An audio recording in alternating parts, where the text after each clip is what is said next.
The diagnosis just came out of nowhere on May 23rd, 2007. I was on a business trip with him in Colorado, and I had one grand mal seizure, and there were no signs or symptoms before that. It was in the right frontal lobe. It's the size of about a pear. The prognosis after surgery was maybe 12, 15 months, and the doctor said it was time to start living. First of all, I had numbness in my two left fingers, and then it went to my right hand, and it was both my fingers. So I went to Dr. Hauglin, who said, let's get an MRI. That night, we got a phone call that said that we had a tumor that was in the neck.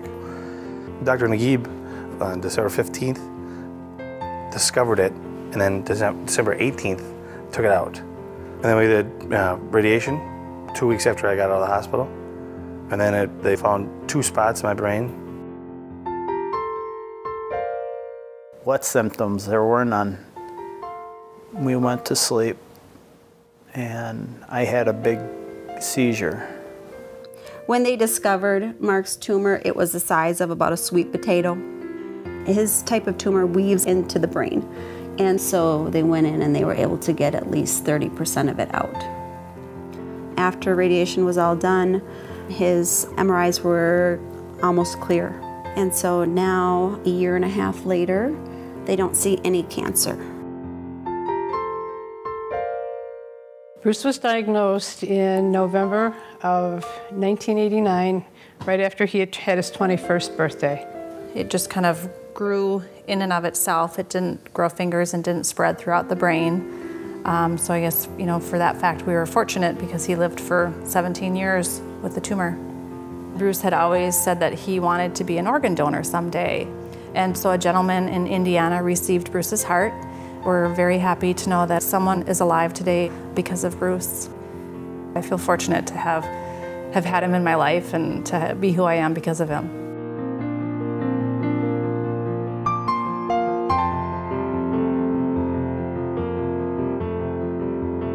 Our whole lives, within a very short period of time, completely changed. I think we value every day a little bit more than we did. I think we realize how much family means to us.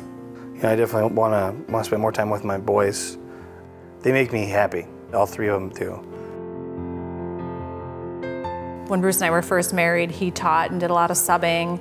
And then once Hannah was born, we obviously made the decision that it would be beneficial for him to be able to stay at home with her, which is really fortunate because in the 4.5 very short years that they had together, they shared a very special bond. I don't believe since May 23rd of 2007 we've even had an argument, because she's always right now. I was just gonna say, if we do, I'm always right anyway. I'm still smarter than him, even though they took 1/4 of the brain out. My sister has 2 boys, and one of the first times that they moved into their house, and Bruce and I came down to visit, and my sister's next door neighbor walked over into my sister's house, and there was Bruce running around the inside of my sister's house with a big squirt gun, chasing after his nephews, squirting water all over my sister's house. And my sister said, "That's Bruce." He's a kid at heart. And when I woke up with the gown on and not out for supper where we're supposed to be, I looked at him and I said, "What underwear did I put on today?" Because Grandma always said, you never know when you're going to be in an accident or end up in the hospital. I was concerned about what panties I had on. We're talking about your radiation mask. I used it for Halloween, and I stood outside the door, and none of the kids could figure out what I was. I thought it was cool. It didn't bother me. When they made it, I thought I was getting a spa treatment. They let me keep the mask, and I took a picture of it, and she doesn't like it much. Do you? No, and we posted on our carrying bridge, and my mother had a fit. I took it off though. All right. And maybe that's just it. Sometimes things are so serious that you have to laugh at some of this stuff because what else are you gonna do? Attitude's 99% of it, I believe. Julie just completed a sprint triathlon about 3 weeks ago. I think she was in her top 3 in her age group, and I think you finished 6th overall with all the ladies, I believe. He had 7 surgeries. He also took every form of chemotherapy, every kind of treatment that was suggested to him to try to keep him going, and never once did he complain. And I think through all of it, we all learned and gained strength from him. If we hear something bad, it's not good. We have one day we're sad, and then we pick it up and we're positive again. We just keep rolling one day at a time. Yeah, we're living. You have to. Got 2 little boys, and if we don't keep living, they wouldn't have their future. So we got to keep on trucking because they've got a dad and they need him. Bruce was a very strong person, and I would consider myself a very strong person too, but we also were surrounded by friends and family that we knew we could rely on, and that helped to make us stronger and support us as well. I have 3 other sisters, my parents in Fargo, your parents, and they've been a huge support group for us. Friends, family, our sister have really stepped up. Christmas morning, there was a family that came and just started shoveling because Mike was in the hospital.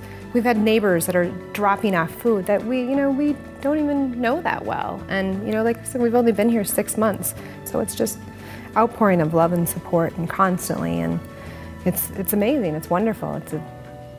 It's overwhelming, to say the least. It's amazing to think how many people have been there for me, but mostly her. I don't know how she's done it. The caretakers are amazing. I've gotten to know so many other people with tumors now. My challenge is to help create hope for them. We started our own Pray for Gray foundation. If it wasn't for everything that Joelle Severson has done for this particular event and all her great committee members, we wouldn't be able to bring this back to North Dakota and be able to raise some money there also. We think about Bruce every day. Hannah and I talk about him a lot, but these events are great ways to celebrate the person's life all together as a family and make it a special event.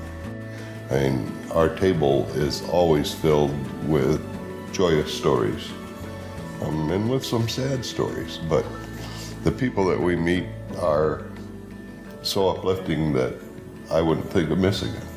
It's nice to let people know actually what he's going through and I guess gain more awareness for what's going on. I want people to know that it's treatable, and it's treatable long into the future.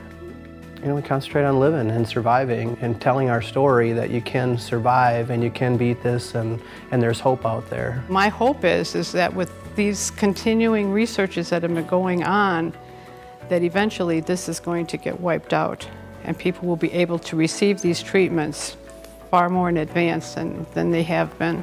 My hope is to be around long enough to help make a difference, that there's going to be a cure for certain tumors and that more people are going to survive longer, and this isn't going to be their death sentence.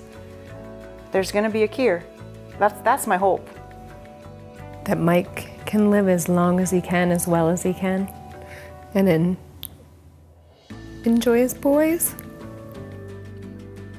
I miss him as my friend and my spouse, but I think probably the hardest in all of this has been having a daughter that doesn't have her dad. We're fighting. I can't win. I'm going to continue to be healthy and beat this. I'm determined. My hope is that they find a cure for it.